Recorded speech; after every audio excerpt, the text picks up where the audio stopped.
Jovem Pan número 1 do Brasil, momento Jovem Pan Entrevista, onde eu, Arthur Spiano, vou conversar com o deputado estadual pelo PL, Rodrigo Lorenzoni. Deputado, seja muito bem-vindo aqui ao estúdio da Jovem Pan, prazer estar falando contigo sobre um tema tão complicado, esse na questão dos impostos, que vai ser um dos assuntos que nós vamos falar hoje, mas com certeza acho que pauta não vai faltar para esse momento.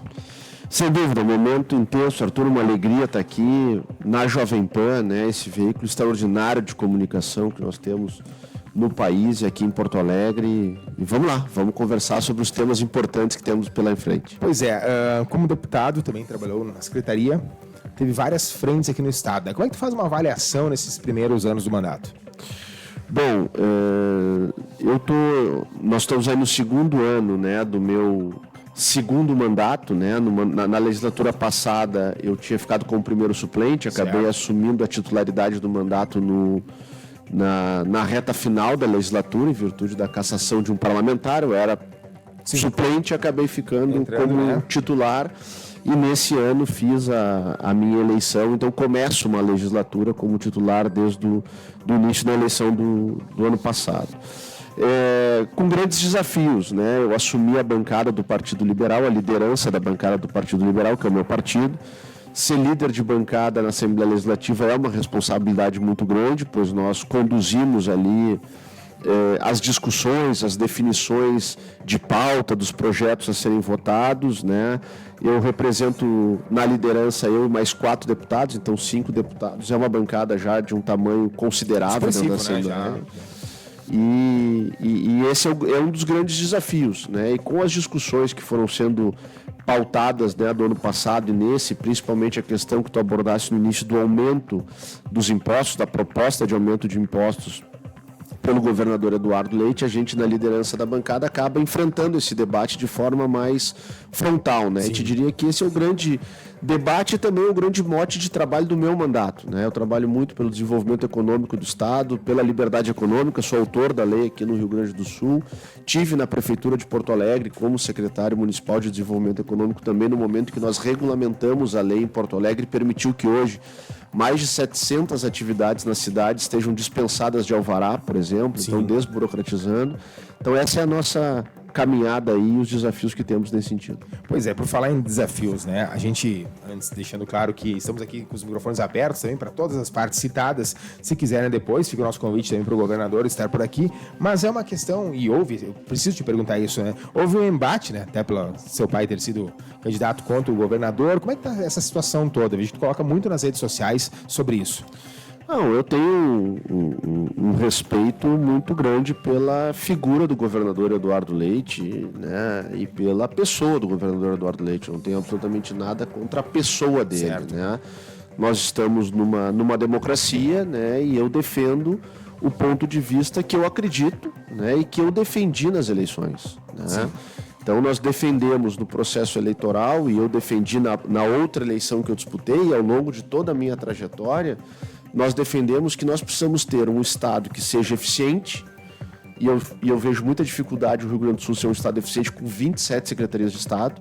27 secretarias de Estado geram níveis hierárquicos e uma complexidade que o Estado acaba não tendo resolutividade e capacidade de respostas ágeis para a sociedade. Então, critico isso, coerente com o que eu defendo. Acho que o Estado tem que ter 19 secretarias, 18 secretarias, 17 secretarias. Né? Estar mais enxuto Para ser mais eficiente, né?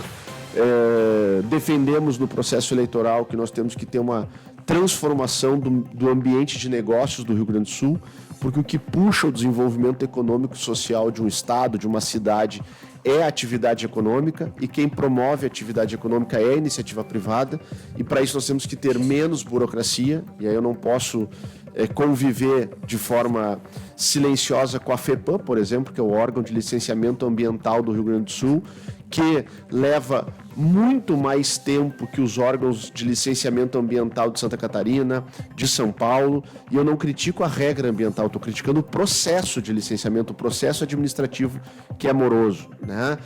Defendemos o Estado com o melhor ambiente de negócio para os nossos empreendedores. Como é que eu vou ser favorável a um aumento de impostos, né? Então, é nesse sentido que nós vamos apontando as diferenças de visão de Estado, e eu tenho sido coerente com o que eu defendi na eleição.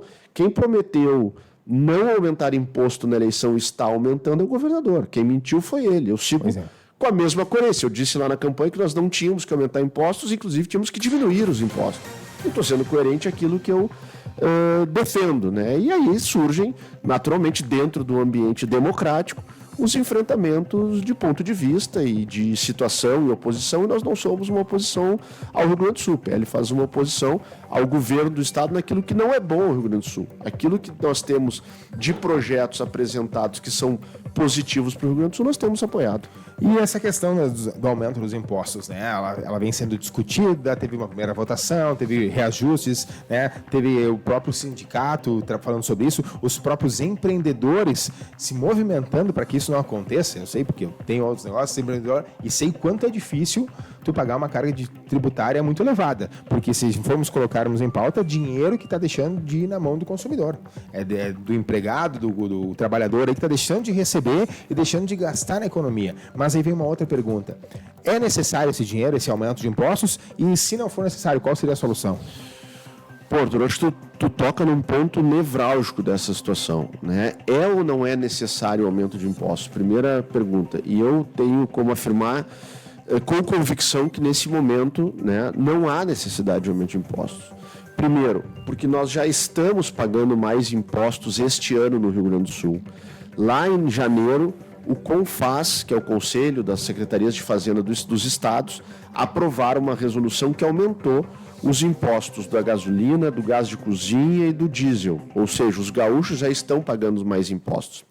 No primeiro trimestre deste ano, no primeiro trimestre de 2024, o Rio Grande do Sul arrecadou 2,3 bilhões a mais do que o primeiro trimestre de 2023. Ou seja, a nossa arrecadação está aumentando. Os 8 primeiros dias do mês de abril, comparado com os 8 primeiros dias do mês de abril do ano passado, em média, o Rio Grande do Sul está arrecadando 50 milhões de reais a mais por dia. Ou seja, nós temos recursos entrando de forma majorada este ano comparado com o ano passado. E se nós somarmos que no ano passado o Estado encerrou o ano com 3,6 bilhões de superávit, nós temos os 3,6 bi de superávit do ano passado, com mais 2,3 de arrecadação a maior do primeiro trimestre, nós temos quase 6 bilhões de reais a mais no caixa. Então, eu questiono se há efetivamente necessidade de aumentar impostos.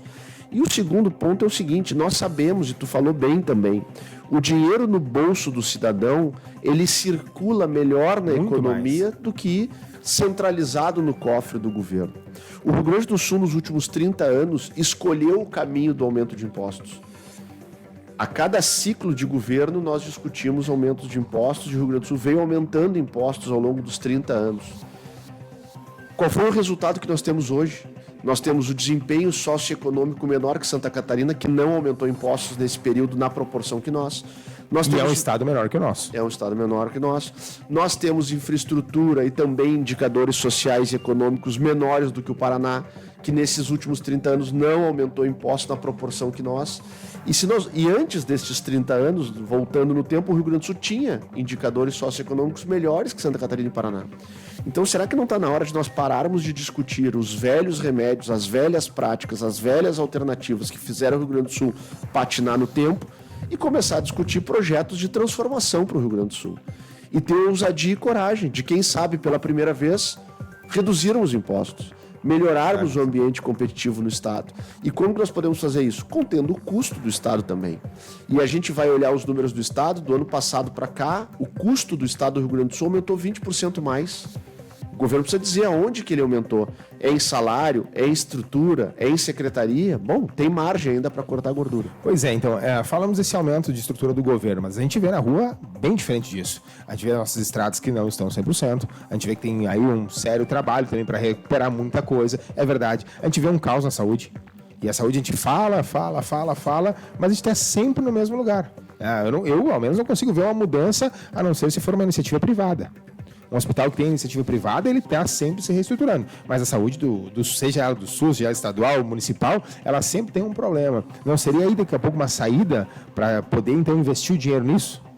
Com certeza, nós precisamos ter no governo do estado uma capacidade de fazer diferente e de gestão. O que nós estamos enxergando hoje no Rio Grande do Sul, vai ficando claro para a sociedade, é que nos foi contada uma história que ela não é verdadeira. Nos foi contada uma história com muito dinheiro investido em comunicação, com muito dinheiro investido em publicidade, com muito marketing, com muita competência, inclusive, na narrativa, de que o Estado do Rio Grande do Sul tinha virado a chave. O slogan era até "o jogo virou", né? Que as contas estavam em dia, que os investimentos em saúde estavam acontecendo, que os investimentos em estrada estavam acontecendo. Bom, mas isso tudo que era dito está chegando nas pessoas? Aparentemente não. Nós temos um caos instalado na saúde no estado, né? Se nós pegarmos aqui a região de Porto Alegre, a região metropolitana de Porto Alegre, os programas que o governo fez de reorganização da saúde são uma tragédia. É só olhar o que está acontecendo com o Hospital de Alvorada, com o Hospital de Cachoeirinha, com a sobrecarga aqui em Porto Alegre, o Hospital de Canoas, os hospitais da região metropolitana perdendo recursos.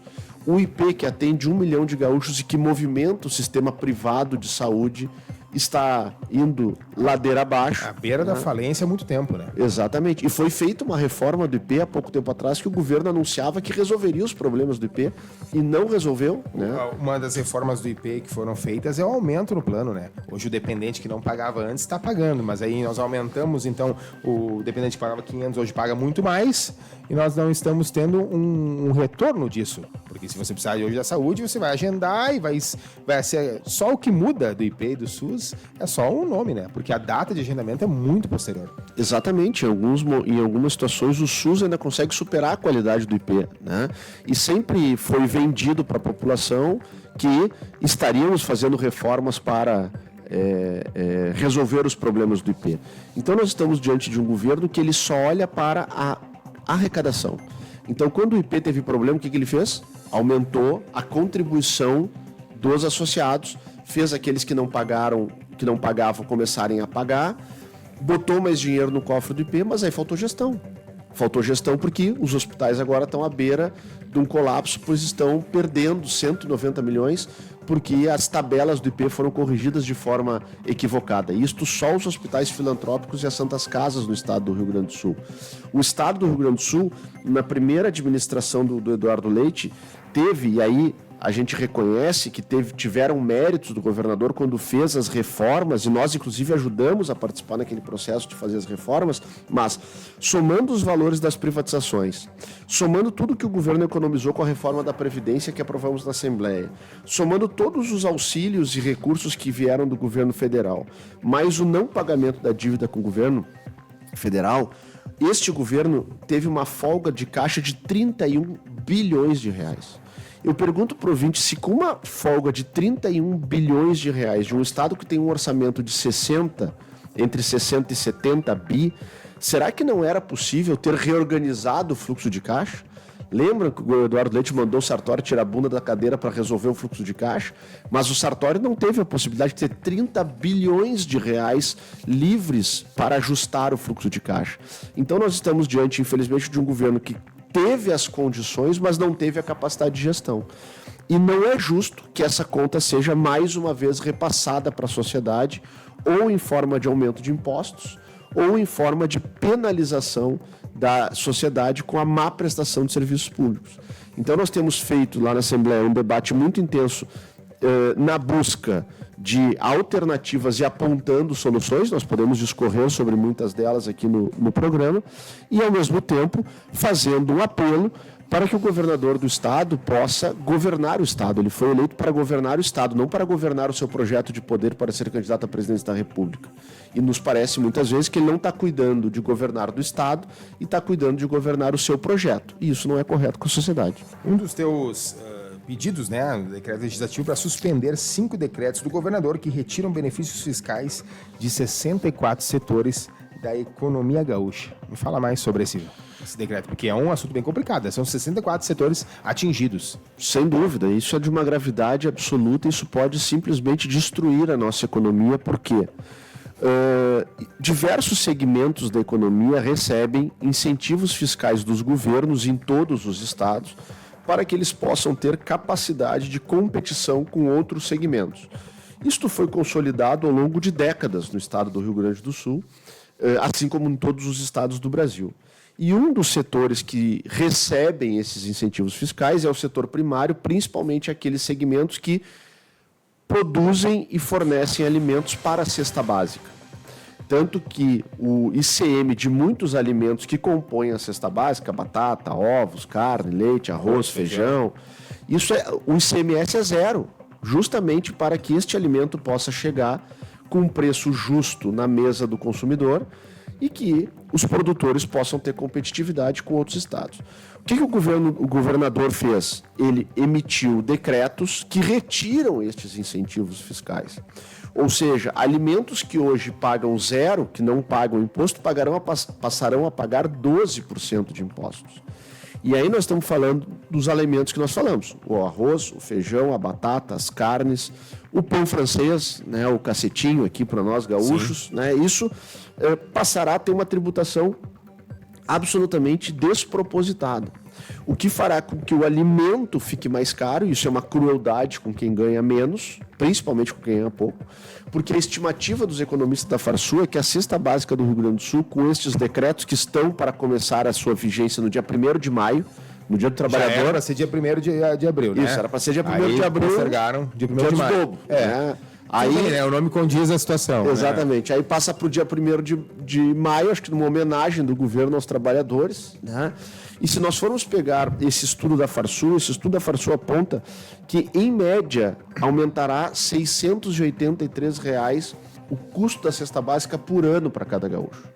Para o governador, para os deputados, para os juízes, né? Para empresários. Bom, este é um valor absurdo, mas não impacta de forma tão severa quanto no trabalhador assalariado. No aposentado assalariado. Hoje, ele vai pagar R$60 a mais por mês. É uma diferença, né? Exatamente. Nós falamos da cesta básica. Só que esse aumento vai acontecer no combustível. Por quê? Vai ter que cobrar mais, o frete vai aumentar, tudo vai aumentar. É uma cadeia, né? Exatamente. E aí o que vai acontecer com isso? Com isso, vai ficar tudo mais caro. As pessoas vão comprar menos. As pessoas consumindo menos, tu vai diminuir a demanda no comércio. O comércio tendo menos venda de caixa e menos venda, vai demitir e vai comprar menos da indústria. A indústria vendendo menos vai ter que reorganizar a sua produção, vai ter desemprego. Tendo desemprego na indústria, tendo desemprego no comércio, nós vamos ter menos dinheiro circulando, nós vamos ter menos vender. Nós fizemos um ciclo vicioso de destruição da nossa economia. Uma conta que a gente tem que fazer, que quando a gente fala de 50, vamos usar o número R$50, né? Um número cheio aqui.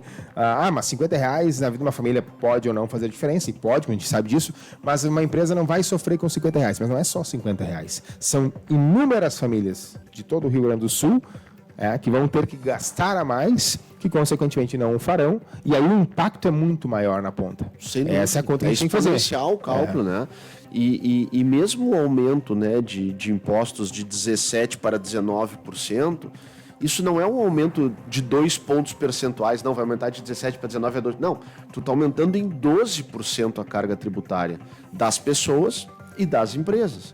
E são raríssimas as empresas que conseguem trabalhar com uma margem de lucro maior que 5%. A maioria trabalha com 2%, 3%. Depende dependendo do segmento, né? Isso. E aí tu vai impor um aumento de carga tributária de 12%, ninguém resiste a isso. Um restaurante hoje, que é um dos maiores consumidores desses produtos, tem uma margem de 12% a 16%. Se tu tirar mais 2% ou 3%, vai ficar com 9%. Aí não consegue manter a operação. Exatamente. Então. Mas, deputado, um dos pontos que eu queria também comentar contigo hoje é isso. O Estado tem solução? Essa é a pergunta que eu faço para todos os nossos convidados. O Estado tem solução diferente? Qual lado você está?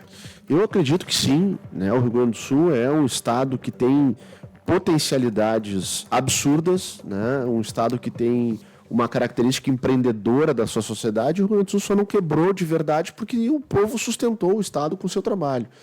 O que nós precisamos fazer, no meu entendimento, é justamente inaugurar um novo ciclo de gestão no Rio Grande do Sul, de entendimento enquanto sociedade do Estado do Rio Grande do Sul, que passe pelo fomento ao desenvolvimento econômico do Estado, né? Então, rápidos exemplos. Se nós pegarmos Santa Catarina, se nós voltarmos 30 anos no tempo, quando nós íamos a Santa Catarina, nós gaúchos, que naquela época tínhamos uma condição socioeconômica melhor, né? Nós íamos lá, geralmente no verão, e o que nós encontrávamos?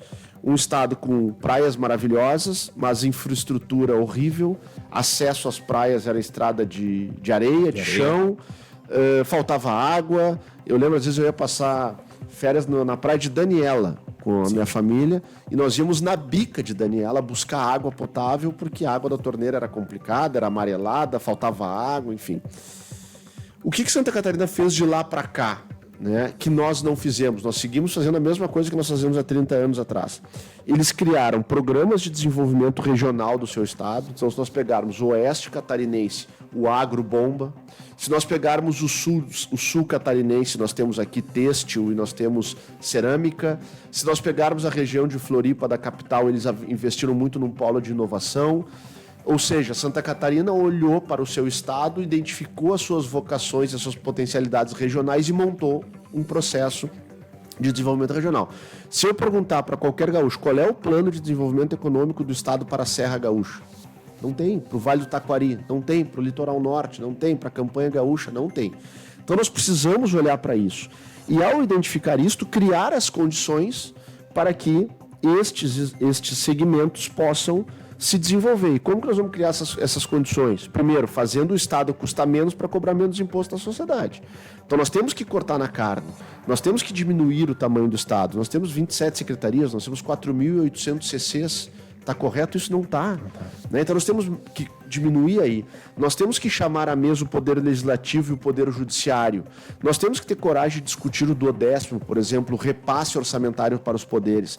É correto o Poder Legislativo ter sobra de orçamento? É correto o Poder Judiciário ter bancadas, escritórios, palácios de mármore, carros, e nós não temos dinheiro para as escolas terem sequer banheiro? Ou seja, nós temos que reorganizar... Escolas totalmente precárias, né? Exato. Então nós temos que reorganizar, inclusive, o repasse do poder executivo que vem da sociedade para os demais poderes. E aí, com isso, nós temos que encontrar os caminhos que, por exemplo, Porto Alegre encontrou para o desenvolvimento econômico.